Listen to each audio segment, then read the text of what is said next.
It was very respectful. Dear professors, I'm a VC out of New York, and we just finished completing a paper on using a blockchain to conduct continuous audit and reporting. Wanted to pick your brain. So I get an email back. I think it was a half an hour later. And if you're a CPA or you're an accountant and you want to scale your career, join the DCARPE, apply for membership in the DCARPE Alliance, right? Yeah, I would agree. You can spin up a validating node and participate as a member of a cohort in externally validating the financial condition of an enterprise, right? Today, we have Jason Meyers of Auditchain. Now, if you are an audit professional, a financial professional, period, you need to listen to this interview. And what I want you to do is, right now, as you're listening to me give this introduction, really contract your mind. Contract your mind. Remember that you are a financial professional.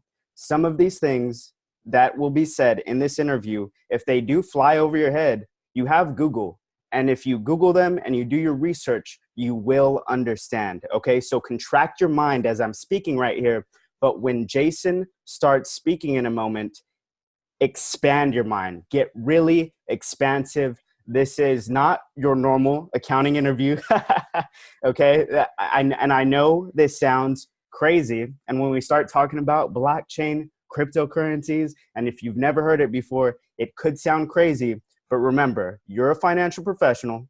You know how money works. Contract your mind. When Jason starts speaking in a moment, expand your mind. Get really expansive. That being said, without further ado, we've got a lot to go over here. Let's get right into it. Jason, thank you for coming on CPA Primetime.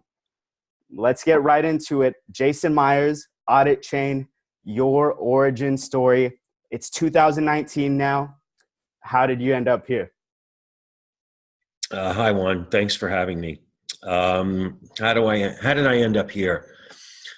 It's a long story, and I'll try to keep it as brief as possible. So I've been a banker my whole life, and I sat next to audit teams who audited the companies I took public.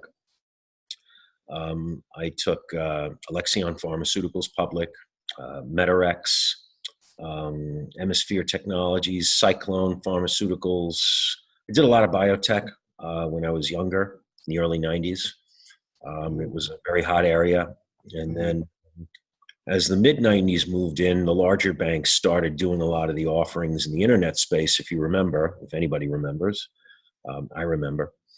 And small firms were not doing underwritings anymore. And so, but, I always sat next to, the accounting and audit profession and the financial reporting profession, because as part of going public or being public, you have to provide ongoing disclosure of financial results, right? As you know, Warren, right? You were with PwC, right? That's right.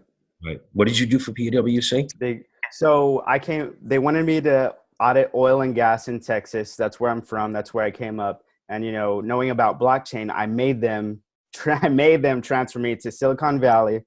Then if I would have stayed with PwC, I would have been leading a lot of blockchain cryptocurrency application out of Silicon Valley communicating, but to make it short. Got it. Okay. So to make a much longer story short, in 2008, I started my own investment bank. And one day, one of my salespeople came into my office and said he had someone who needed a brokerage partner because she was in the stock plan business. And so I took the meeting, and we got into the stock plan business, to make a long story short. We ended up making an acquisition that landed us Facebook as an account. We managed their stock plan. Mm-hmm. And we were the only firm on the street that had a multi-jurisdictional stock plan administration platform And I think the reason is because we were so small that we didn't have presence in any of the other countries, so we passported in. Whereas the larger providers, who were Smith Barney, Merrill Lynch and UBS, Schwab, Fidelity, and E-Trade, they needed to actually register, and it made a contract for these services very complicated. Mm-hmm. So we had the only multi-jurisdictional platform in the space under one roof, right? Mm-hmm. And, we were, I guess, considered the first FinTech company, That's awesome. Investment bank at the time. This was 2010, I'm going to say. So Facebook, as everyone knows, you might know by now, was the largest private wealth opportunity in history.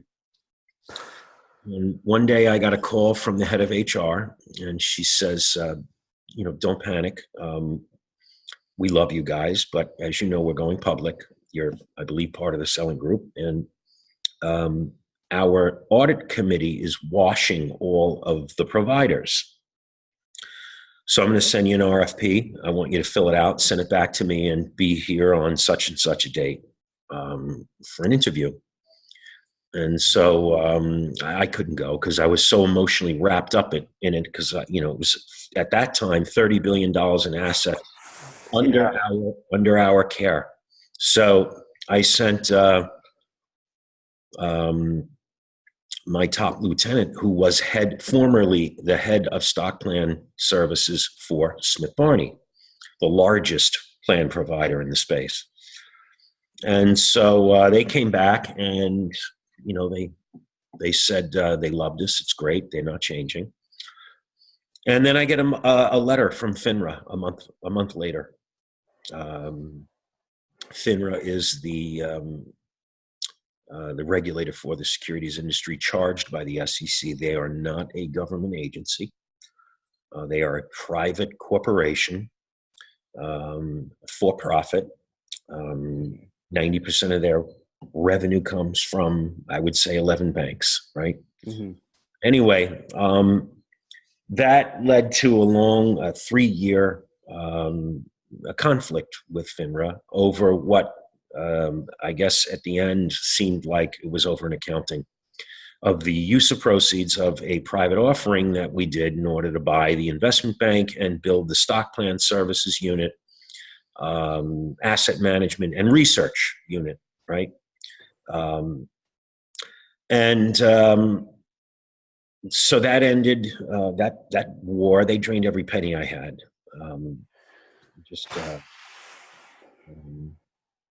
It ended in September of 14. Mm-hmm.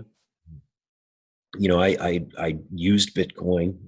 I was very familiar with it.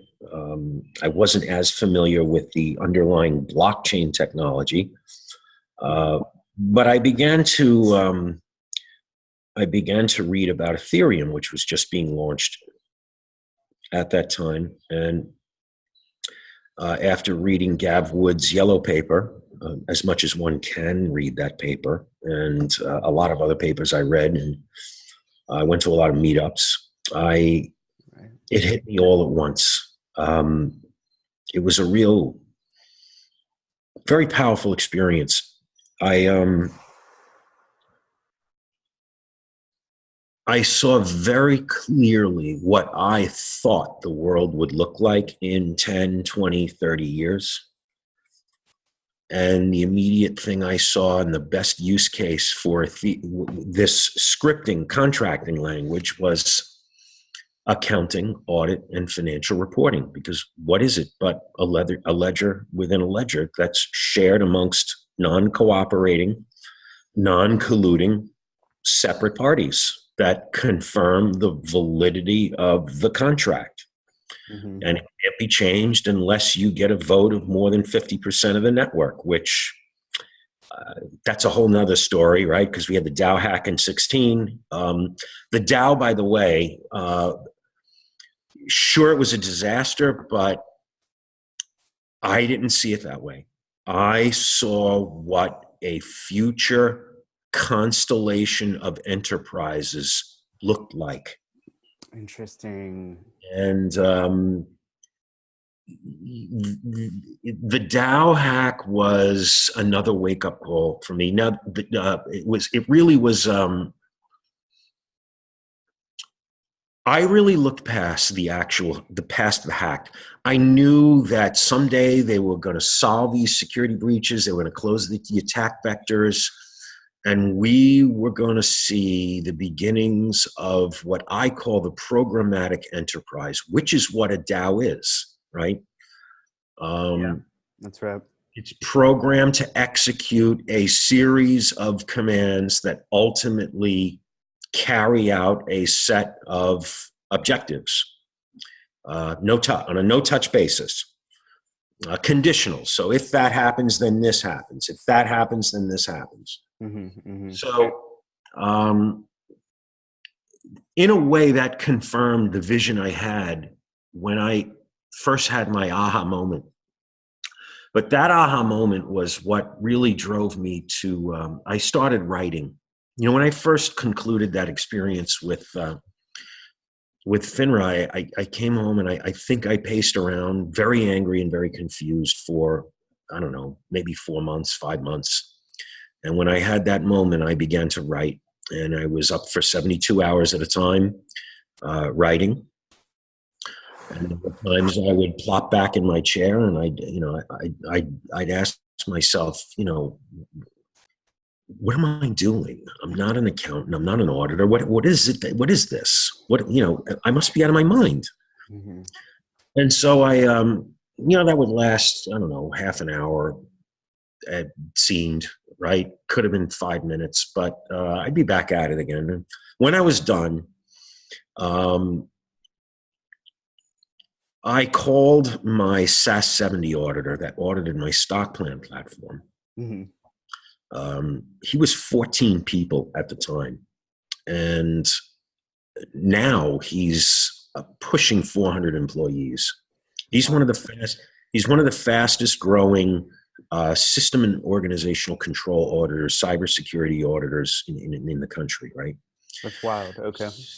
So I called him and I said, listen, I need some help here. I'm either completely out of my mind and I need, help, or I don't know, maybe I'm onto something. So I said, I'm going to send you a paper I just wrote. It's like 20 pages.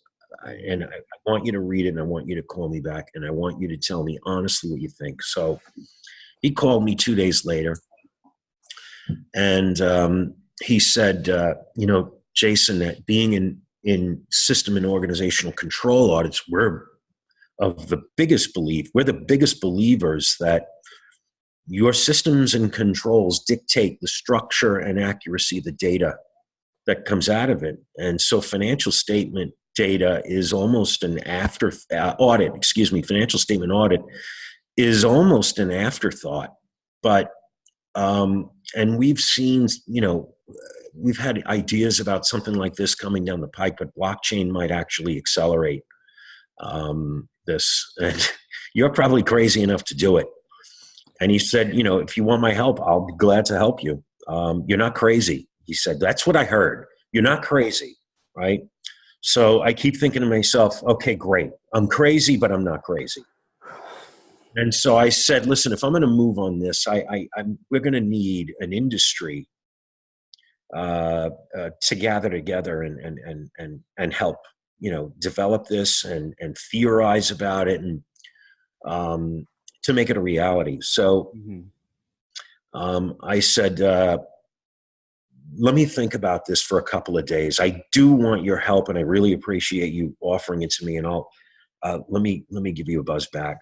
And then from there, I called every other auditor I ever knew, that I ever hired, that I sat next to on a deal team when I took companies public.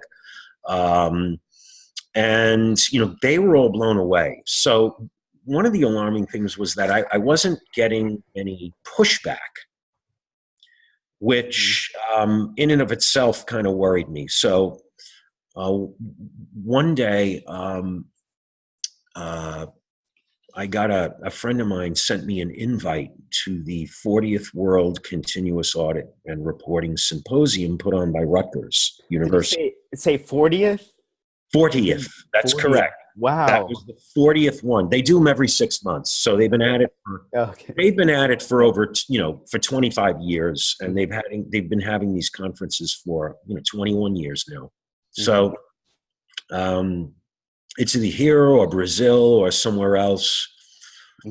So I get the invite and I look at who the original senders were, because my friend didn't redact who they were. So I saw they were from Rutgers, and I looked them up, and sure enough, it was the two heads of the lab, right? The continuous audit lab at Rutgers University is the world's authority on continuous audit and reporting, mainly previously for internal audit, but they've been moving on. They cover a lot of external audit, audit analytics, machine learning. That's what they do at the car lab. And so I got that invite, and I sought out who the heads of the lab were, and I began to compose an email at like 1:30. I don't know, it was late at 1:30 in the morning, something like that. And I fire off an email to these people at the lab, and I was very respectful. Dear professors, I'm a VC out of New York, and we just finished completing a paper on using a blockchain to conduct continuous audit and reporting. Wanted to pick your brain. So I get an email back. I think it was a half an hour later, from one of the heads of the lab, and he says, I don't remember exactly, but Jason, this is fantastic. Our reputation. We've been at this for 25 years, and blockchain looks like it might catalyze what we've been preaching, and make it a reality. So why don't we have a call, right? So we had this call, and I pick up the phone, and first thing I say is, listen, professors, I really appreciate you taking the time to talk, but I have a confession to make. I'm not an auditor. I'm not an accountant. I'm a 10th grade dropout, in fact. And to boot, I only did this because I had a regulatory conflict I suffered from that really was catalyzed this whole idea of a continuous audit using a blockchain. And they started laughing. They said, it doesn't surprise us, because it's never guys like us that change the world. It's always the wackos out of left field. So, okay, I'm the wacko out of left field, I guess. I haven't done it yet, but we're rolling. So that was a cathartic. That was a cathartic moment, that phone call. And then they said, listen, why don't you come out and give a private presentation before, some of our PhDs and stuff, and we'll talk more about it. So that was, now I'm, terrified, right? So interesting. Yeah, this is big. because I'm not decorated like that. I'm not a scholar or anything like that. I just, and they're really nice kids. And he's, the head of the lab is, his name is Miklos Vasieri. He's like this pious grandfather, and his PhD students are his grandkids. And he really made me feel comfortable when we got there. Love it. So we get there, and we give this private presentation, right? I think 25 or more of these PhDs showed up. They were really nice, inquisitive. They were fascinated. And there was a senior staff member, faculty, right? I remember, I'll never forget, because during the presentation, he's, looking down the bridge of his nose past his glasses with what seemed like deep seething skepticism, right? And the guy had every SAP and Oracle certification you can possibly imagine. He's been at it 30 years and, professor at the lab. So he asked a couple of tough questions, but I had two team members with me at the time, and maybe we overcame it, I think, right? It had to do with the movement of physical materials from an R&D facility to a production facility, which, as you know, involves the reappropriation of inventory from a capitalization account to an expense, essentially what is an expense model, right? Right, Because if right. you use paper, toilet paper from a bathroom in an R&D facility, the cost of which is capitalized, right, if you're aggressive, Right. to a production facility, then you know the utilization of that inventory becomes expensed, right? Mm-hmm, mm-hmm. So if I remember correctly, he asked some difficult questions, but the other two members of my team, I think they did a good job answering. So, Great, great. but at the end of the presentation, we sat down and they said, listen, we like to cooperate with commercial industry, and here's how we work, right? So they told us that we like to brag about it academically, and you keep the commercial opportunity. You tip us once in a while, and because we have expenses and so on and so forth. So Mm-hmm. when that meeting was over, they said that, that's the other thing. They said, there's a deadline to present at the 40th World Continuous Audit Conference, but we'd like, we'd be happy to have you present. And so that was just cathartic for me, right? I'm crazy, but I'm not crazy. And apparently I struck a chord. So we presented. And so that was the beginning of a journey that I said, all right, clearly that, this is clearly this is something that I'm not getting pushback on, because there is somewhat of an agreement with, and who knows, maybe it's the future of assurance and reporting, right? Mm-hmm. So Mm-hmm.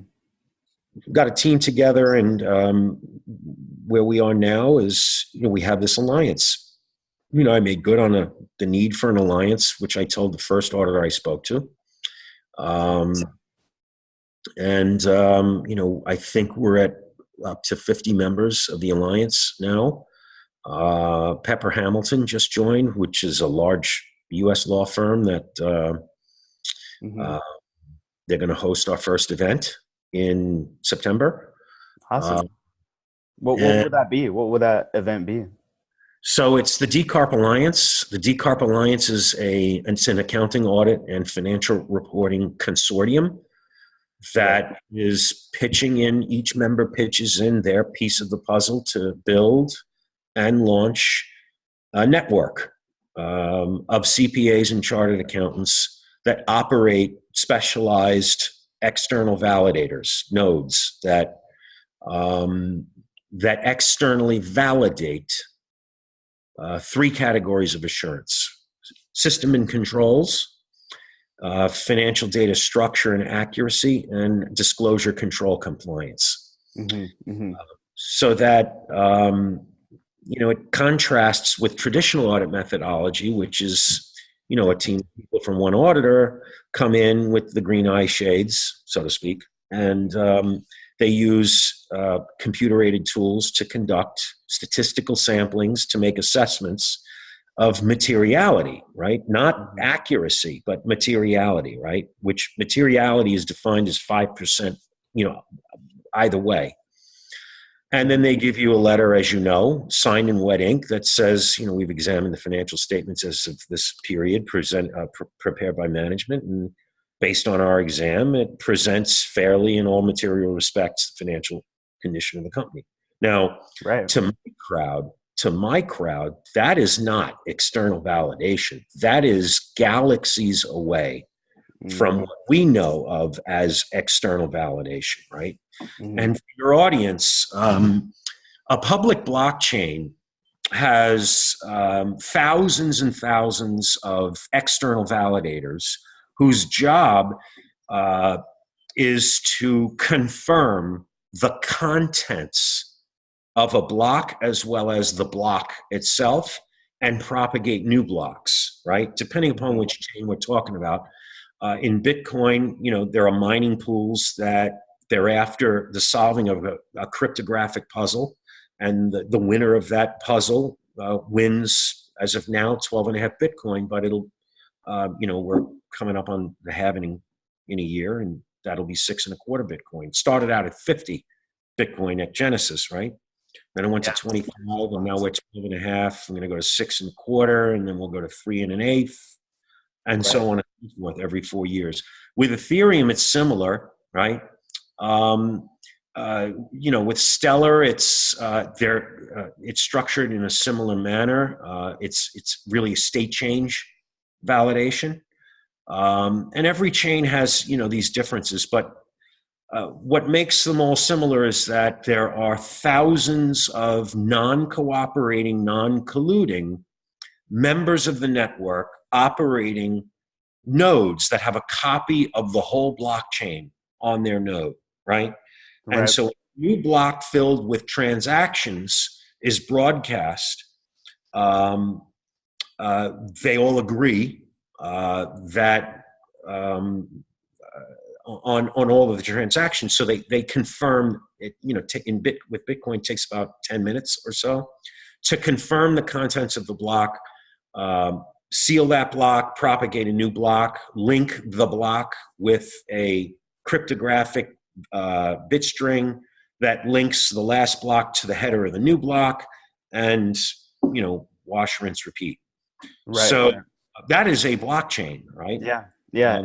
And audience, everyone listening, like, it's impossible for me to know what Jason just went over. It's impossible for me to know what you're feeling, that flying over your head. So you got to look this stuff up. You have to look this stuff up if you're not just retiring and going away in the next 2 years. But that being said, thank you for breaking that down for the audience, Jason. Sure. But I think where I was going is, if you look, so I now describe a comparison between traditional assurance methodology and this new external validation methodology, right? And I'll do it in block speak, for certain members of your audience. Okay. And just to summarize, when I send Juan a Bitcoin, it's going to take about 10 or so minutes for that Bitcoin to be confirmed, because it becomes a transaction hash in a block, which when it gets closed, that transaction gets confirmed, right? Happens every 10 minutes. So it is a ledger that dates all the way back to January 3rd, 2009 in the case of the Bitcoin blockchain. So what you actually have are, tens of thousands of auditors that are auditing each and every block every 10 minutes, right? So the traditional assurance world tentatively mines 4 blocks per year. Block times are 90 days. The results are not broadcast for at least 30 days, right? And then at the last block, following the first 3 blocks, they confirm tentatively the first 3 blocks, which are included in the tentative external validation of the last block, which covers the entire year, right? So in the traditional assurance world, they mine block times are 90 days, and they mine 4 per year, and only one external validator acting alone externally validates on a tentative basis the financial condition of a company. And that's the way they've been doing it for 85 years. Right. And that's how the global capital markets that, get traded around every day are externally validated, right? Yeah. Just to give you a comparison in block speak, in our world, there's nothing tentative. You must have cryptographic proof of something. And in our case, our audit methodology, our external validation methodology takes what we've learned from Bitcoin and Ethereum and all these other chains, applies a unique consensus mechanism, and not a consensus mechanism, but a chain consensus mechanism, not an audit consensus mechanism, because each of the CPAs and auditors are each and individually making their own assessments on each of the blocks, which are as frequent, could be as frequent as a minute. So it's continuous audit that we've learned from Satoshi Nakamoto and Vitalik and Gab Wood and all those guys and everyone else who built a blockchain. So right. When you look at it that way and you compare it to traditional assurance, it's almost unacceptable. It's galaxies away from where we are now when you talk about external validation processes on a public blockchain. Galaxies away. Galaxies away. That's how I came up with the idea. Well, if you can do it for a block full of Bitcoin transactions or Ether transactions, although it's far more complex, let's do it for enterprises, right? System and control event data, financial data structure and accuracy, and disclosure control compliance, right? Yep. Let's do that, right? Because in that way, I'll never use the word impossible. It becomes cost prohibitive to commit fraud.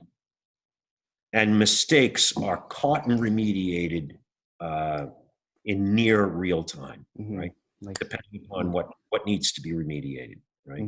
And each enterprise is different because someone in the manufacturing industry is going to have a different architecture, clearly, than someone who's, that's issuing a stable coin, right? Which has, which has four main, technology environments. You've got a bank balance, you've got a bank API, the functional objective of that API, right? You've got the functional objective of the smart contract, and you've got the token balance, right? Token balance should match the bank balance, period, end of story, right? Okay. Must also cover the concurrent redemption and issuances if, you've got a large stable coin that's, maybe $1 billion, $2 billion, right? Because you've got constant redemptions and issuances from people redeeming and purchasing new tokens, right? So that's got to be externally validated. Those environments need real-time assurance and reporting. There's nowhere around. Otherwise, you can end up in a lot of controversy. And all I'm going to say about that, in the famous words of Forrest Gump. So that's the difference between what we do and what has been done in traditional assurance, right? And my feeling is that I think the crypto industry is going to show the rest of the world what the future of assurance and disclosure really looks like. Right? Looks, feels, and functions like. Man, that is just so. This did not exist. This was not possible 15 years ago. Okay, audience. No. And this is why, the story that Jason just told, to be where he's at right now, I feel this is blockchain's best application. If it were to be here, and I'm not going to make predictions like, will blockchain go away or anything like that, or I'm not even going to ask you to make predictions, but what I want to hear from you now, after knowing that story, after breaking down a few things for the audience, where do you see the DCARPE Alliance? By the way, look that up, guys. It'll be in the description below.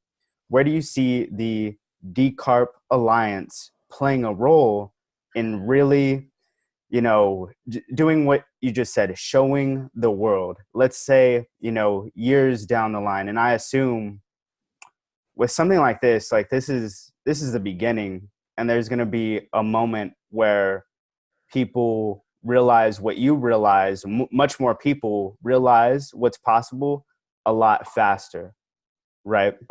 So based on that, what role is the DCARPE Alliance playing in that, kind of showing the world going forward? So, as I had said, we have a little over 50 members. There's a lot of accountants and CPAs and auditors and chartered accountants. I'd say maybe almost half. And then Monax is a member. Monax is a smart contract platform. It's a legal agreements platform, I should say. Okay. There's differences between, for instance, an Ethereum contract and a contract on Monax's platform, because that's legal prose, executable code, cryptographic consensus, right? If you're going to submit to continuous audit, you have to have a contract management platform where your contracts are not made out of atoms, they're made out of bits. They're digital, cryptographically verifiable, and you need a crypto accounting system which syncs with your traditional accounting system now that they, while they still exist. I tend to think far in the future because everything's going to be crypto. You can get cryptography out of a bubblegum machine these days, whereas 30 years ago it was government used, right? That they didn't really want floating around the world for anybody to play with. So, but to make my point, the Alliance's role is one of education, spreading a message to normal people, not just the accounting and audit profession, but to ordinary people who make investments every day, to institutional investors, about the importance of a constant state of continuous external validation and real-time financial reporting. Not quarterly or annual, not look backs over the last 90 days or a year, discussing in a Q or a K or a financial statement about what happened in the past, but about what's happening right now, along with tools that you can get an idea of what might happen in 90 days or 6 months or a year or 5 years even, right? But first you have to tell the truth. Right? You've got to tell the financial truth. Without that financial truth, then all bets are off, right? So once you get that truth, then you can do thesis-based analytics and predictive analytics. So the Alliance's role is threefold. One, in the technical category, for technology companies to come together to build and launch the network. In the assurance category, for as many CPAs to join the network and operate the external validating nodes on the network. Right. And then there's thought leadership, and thought leadership involves education, and it could be a law firm, it could be an accounting firm, it could be academia. Certainly regulation is going to have a lot to say because, we don't exactly fit into a regulatory box. There's no provision anywhere on earth in any regulatory jurisdiction that calls for or even makes reference to real-time reporting and continuous assurance. It doesn't exist yet. So it doesn't fit into the 34 Act. The 34 Act is a periodic disclosure framework, right? And an interim disclosure framework that discloses material events, disposition of equity in enterprises that are publicly traded, which you have 3 days to disclose if it's material, one way or the other. But the thought leadership side is responsible for education and promoting the benefits of continuous audit and real-time reporting. We think on many levels it'll be cheaper, and in some cases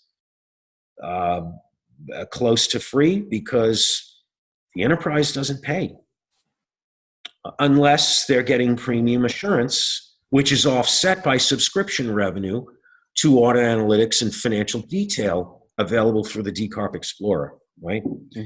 So which we split with the enterprise and we split with the auditors, right? So compliance can be far less expensive.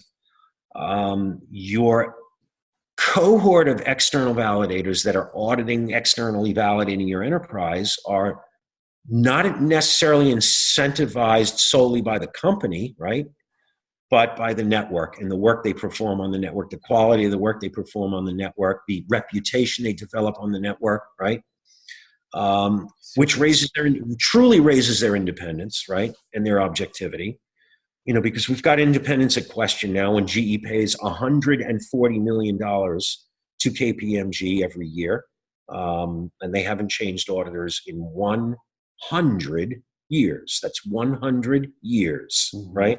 So for 85 of those 100 years, they gathered all the stockholders together, and all of the stockholders voted in favor of keeping KPMG as to perform their annual audit, right?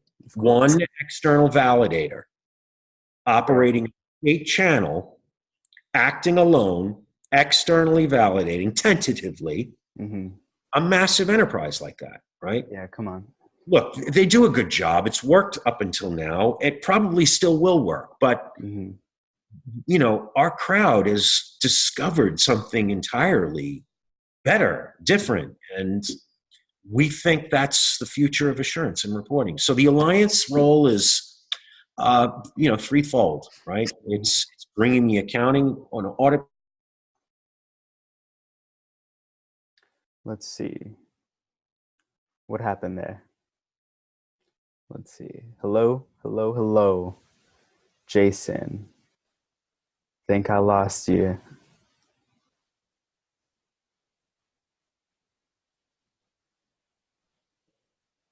Okay. Hello? I think okay, you're back. Okay. Yeah. Well, I lost your screen as well. But as you were saying, if you can keep on where you left off, I'll kind of cut that part out. But so as I was saying, the role of the Alliance is threefold. It's for technology providers to come together to build and launch the network, for the accounting and audit profession to come together to conduct external validation on enterprises, and for thought leadership, right? Regulators, law firms, academia, to promote and educate the world about the benefits of continuous audit and reporting, right? Right. And as I was saying, look, it's worked so far, but the world that emerged 10 years ago when Bitcoin was launched has caused a movement that has given rise to the discovery of what might possibly be, and probably will be, a much better way, and will transform assurance and reporting. And so that's what the Alliance's role is to carry that message to to the financial industry, the banking world, the audit and accounting profession, the enterprise world, the regulatory world, and to the ordinary guy who's really curious about this whole new movement that purchases, Bitcoin, Ethereum, or even takes a risk on, some of these other alternative digital assets, right? Which need real-time assurance and reporting. Because traditional assurance and reporting, you can't do an analog audit on a digital asset. You just absolutely not do it. We actually we audited VCs over here in Silicon Valley, and I mean those were the longest. Like we could not audit those funds in time with the other funds because there were just so many questions asked. This was the first time we were doing it in 2018 for that level of investment in different cryptos that you all know, for different VCs that you all know. And those conversations in private, they were intense. And, the VCs were kind of, pushing the auditors into, hey, y'all have got to get better at this stuff. Y'all have got to get better at this stuff. Why don't you guys know what to do? Right. And it's not, so I'm not throwing PwC under the bus there that they didn't know what to do. They got it done that year, right? They got the audit done, but that was the whole environment back in 2018 across the board for the big four. For the things that I look at is that, auditing cryptocurrencies, there were only so many experts that could go in and give their opinion on how to prove, custody and that type of thing, existence. So See, that's the thing, Juan. A human giving an opinion is worth nothing in the world of cryptography. It's not worth anything. Mm-hmm. You know what I mean? You have to have cryptographic proof, first of all. And it's got to be continuous. There's no other way. Mm-hmm. That's, I don't mean to interrupt, but I want to stress the point. Go on. You can't have a human give an opinion on a cryptographic architecture. You can only externally validate a cryptographic architecture using cryptography. That makes sense to me. Like, anyway. Okay. So I'll say this then. What do you? We've been talking about blockchain. This is a marketing show, right? As far as marketing goes, I care so much about the education of financial literacy, period. But there's still so many more that need to be educated about blockchain, crypto, right? So for someone that, really even maybe listening to this podcast, they kind of like it's going off in their head like, oh man, this is going to happen. Or I even want to be a part of what's going to happen, right? Even with the DCARPE Alliance, where do they start? The new, kind of the people, even the financial professionals, CPAs, accountants that are new to this world, but are realizing literally by listening right now, oh man, like something's going to happen, but since I don't know a lot, I don't know what to do, right? What do you suggest they do next after having this realization? Yeah, I'm not sure if this is the first time you're hearing this, you're going to have a realization. I didn't. And I consider myself to be somewhat smart, despite the fact that I'm a 10th grade dropout. But read. I have done more reading in the last 3 years than the whole of my previous life. I am constantly reading and reading and reading. And that'd be the first thing that anyone should do, right? Read these white papers, even though they don't make sense scientifically, maybe you don't comprehend them, read them. And don't just read the papers, like start with the Bitcoin white paper. Go to all the references in the Bitcoin white paper that refer to other papers written by others earlier than the Bitcoin white paper. Read those papers, read their references, right? Read Gav Wood's paper if you can, right? Read all the references. It's really important because those papers are based upon, in part, existing prior theories or prior art or prior practices, right? Prior precedent. Mm-hmm. That's right. You got to read that stuff. That's where all your knowledge is.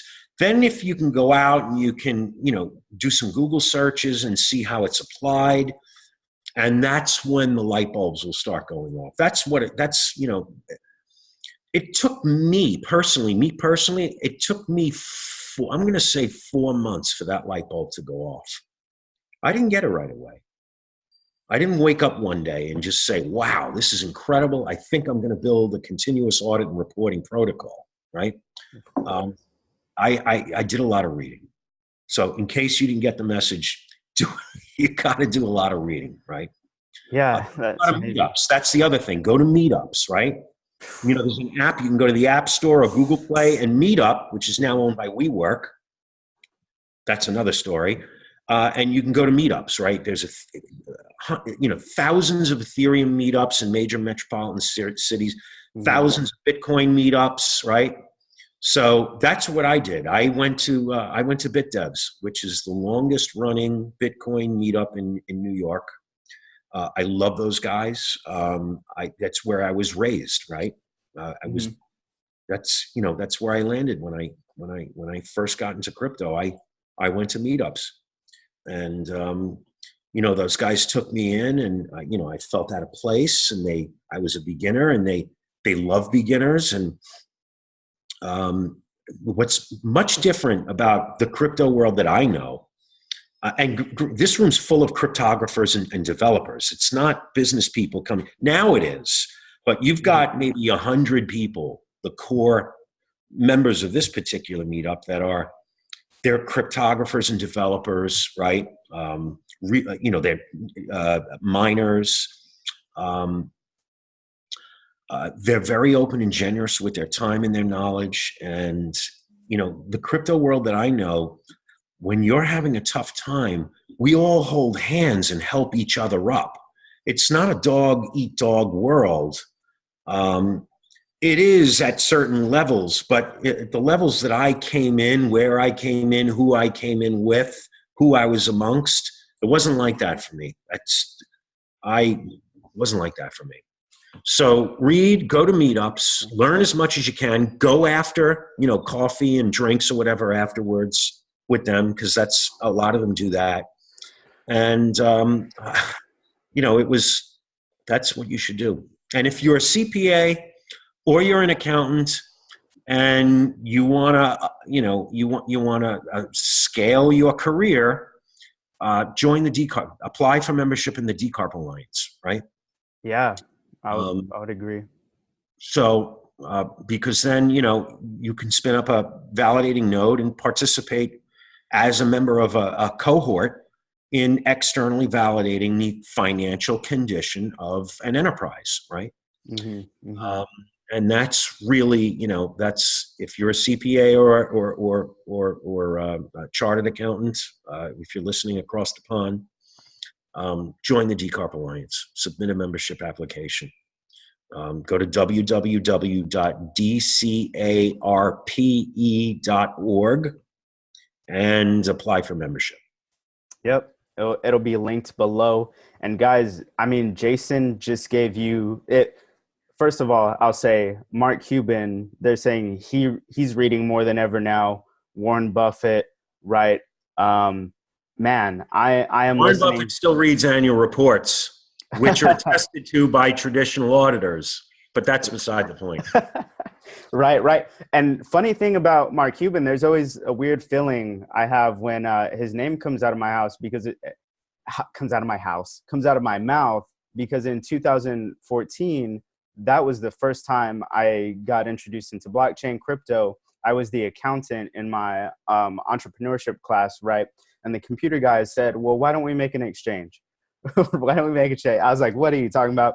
So that semester, I learned about Bitcoin. Then we stayed with that idea in 2014, and we were like, oh my God, like there's no exchanges. We can just make one. This was Texas. We said, let's get a Texas investor, okay, to believe in us that we can do it. And we had the chance to text Mark Cuban on his app, Cyberdust, and he got back to me, and all he said was, not a fit for me, thanks. But if this was in 2014, and now he's really looking at a lot of crypto, blockchain stuff. We should have stayed on that. That's a big, reason for me coming to Silicon Valley. But yeah, what were you going to say to that? No, I look, while I was still in the investment, while I still have my investment bank, I would look askance at Bitcoin, right? Because that's all it was. And, I just had better things to do. It was that's all there was Bitcoin. It's just not a market for me. Mm-hmm. So I understand that. I understand that initial skepticism. When somebody looks now, they have a variety of cryptocurrencies to examine, right? And they all do somewhat different things, right? Because it's not just about a payment utility; it's about an underlying use case, right? Mm-hmm. But more and more people are not. There are still a lot of skeptics, and I hope it stays that way for quite a while, because that means we have a long way to go still, right? Yeah. And the biggest transformations occur in the face of seemingly insurmountable skepticism, right? That's super interesting. So I hope that remains that way, because when everybody says crypto is it, then it's, that's when you've reached the part of life era, right? You don't care about HTTPS, right? Right. or mail to transfer nobody cares about, TCP/IP traffic routing anymore. Who cares, right? Mm-hmm. We cared in 1994. That was a revolution. 93. That was a revolution, right? Yeah. You can send a message to someone using your name and a domain name through a simple mail transfer protocol, in seconds. That was revolutionary back then. Mm-hmm. Mm-hmm. You saw, I don't know if you saw, how old are you? I'm 25. 25. So when you were 25, that's when the internet was just about starting to roll, right? 1994. You were born in 94? 93. 93. 94 is when it all started to happen. And now I would say we are in, if you were to compare the two eras, because everyone's connected now, right? Mm-hmm. Everyone has a connection to the internet. So things move as fast as the internet moves, which is really bottlenecked only by its speed. Mm-hmm. So when it comes to currencies and blockchain, I'd say we're in somewhere around 96, 7-ish, give or take, right? As far as that curve, where the public is enamored with this whole new transformational movement. But there's going to come a time where it's just going to be part of life. You're going to spend money, and you're not even going to realize that it's a cryptographic unit of value. You're going to have central banks that are going to adopt cryptographic rails, payment rails. Whether there's, their currencies are capped is a whole another conversation. But in 30 years, all securities will be made out of cryptographic units, right? Right. Share of stock is, the paper stock certificate will be a thing of the past. It'll be normal. Mm-hmm. And, contracts, security tokens, as they're called now, they might be called something else, but it's all going to be based on cryptography. Yeah. And, audience, Jason kind of gave you the cheat code to being a big part of this going forward, which is read up plus get in now. I think, he said scaling, that's the word to use, right? If you want to scale your career, this is what you will do. Like, I totally believe that, because I came over here to Silicon Valley and I could not believe accountants and CPAs over here did not have a better grasp of what was going on, which is why, I'm telling in orientation, one of the lead VC partners points at me because I'm talking about cryptocurrency, right?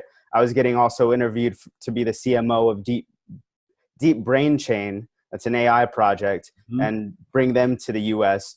And I said, well, I'm going to go with PwC and really do this. So I was kind of explaining that I chose PwC over that. And he's feeling good about himself, right? I understand. He points at me and says, well, I'm glad you chose PwC because you're not a crypto expert, or he said something like that. But this was 2018. Who's a crypto expert, right? And how does he know anything about me? Months later, I end up on his audit team where we're auditing a VC, and everyone is asking me about cryptocurrencies, right? Why do you keep writing USDT right here, right? So what is that? So it was just, it was making me what I'm trying to get across is get in right now, because for me, if I would have stayed in PwC, that whole machine, I would have been a superstar. They're going to move me from audit to advisory, pay me more just because I knew all this stuff. That being said, I would say, a lot of people talk about investing in cryptocurrencies, and I wouldn't say go purchase $3,000 of cryptocurrencies to try to turn it into $6,000, but purchase some to see how it works. Right. If you've never done that before, you really should. You really should learn how to use it. Yeah, because this is all it's back to it getting normal and people really embracing it, the masses embracing it. It's going to happen over a long period of time, but there is going to be that point where it happens fast. And man, if you're going to be accounting field, if you're going to be dealing with money, period, getting in the industry, not necessarily in investing now, right? I'm not telling you go invest in Bitcoin because it's going to skyrocket. I'm telling you learn about this stuff because, to hear a partner point at me and say you're not an expert, that was weird. Right? So there's still a lot to do here.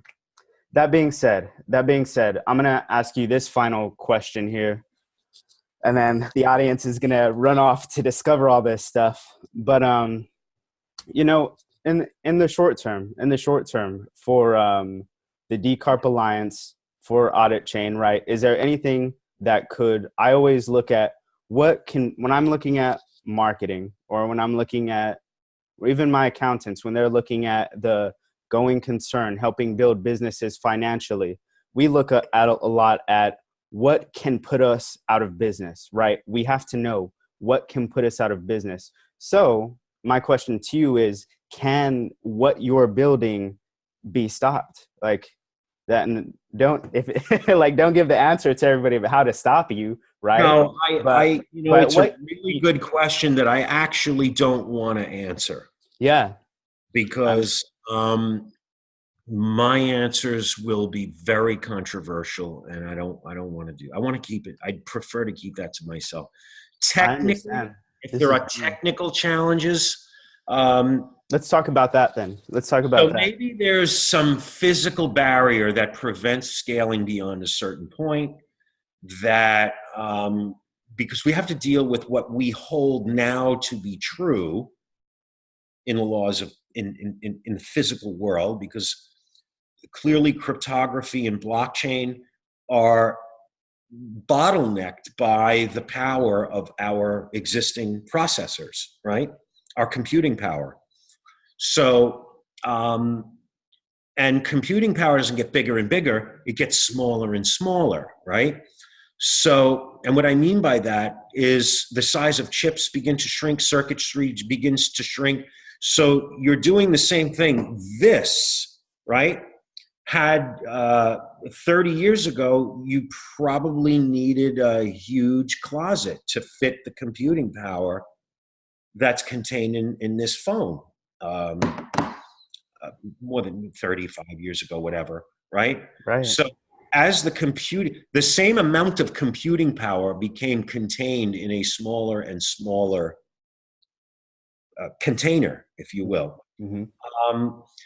And I think that if we're going to make leaps in, for instance, quantum computing, clearly our boxes are going to have to get much, much bigger first to accommodate the type of complexity and circuitry. And if it's circuitry, it could be liquid. I don't know. I'm not a computer scientist, but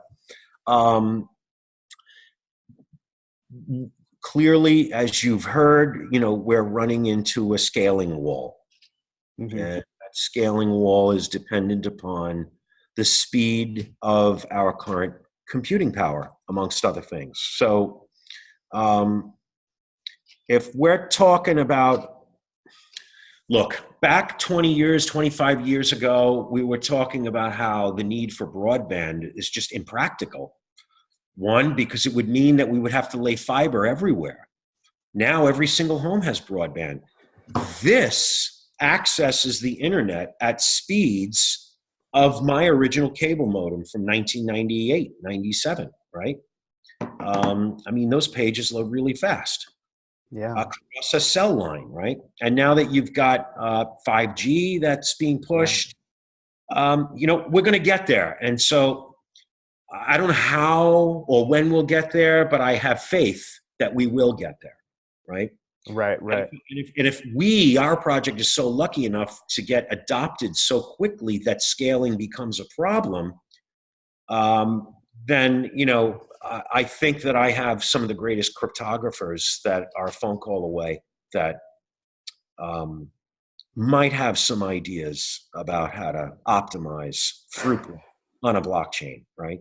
If it is a blockchain in 3, 5, 8 years, 10 years, right? Right. It may not be a chain of blocks. It might be, there's other things now. You've got Hashgraph, you've got IOTA's doing some really cool stuff. Hmm.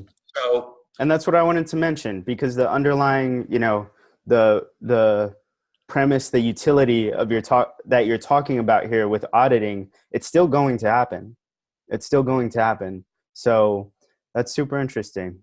yeah, Well, I'm very excited to go down. I mean, go down the road of make history, right? We're not sitting. I don't think, if you're listening to this right now, I don't think you should just sit and wait for anything that we're talking about here to happen. Come be a part of it. So yeah. that's super, That's super the other interesting. thing. You have to be willing to jump out of a perfectly good airplane. You've got to be willing. You've got to be willing to cliff dive. You really do. Wow. I'm 52 years old, right? I'm not missing this. Are you kidding me? Don't sit back and just watch. Participate, right?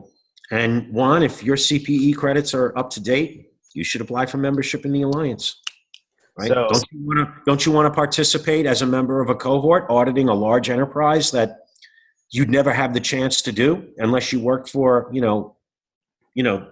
them, they, right, right?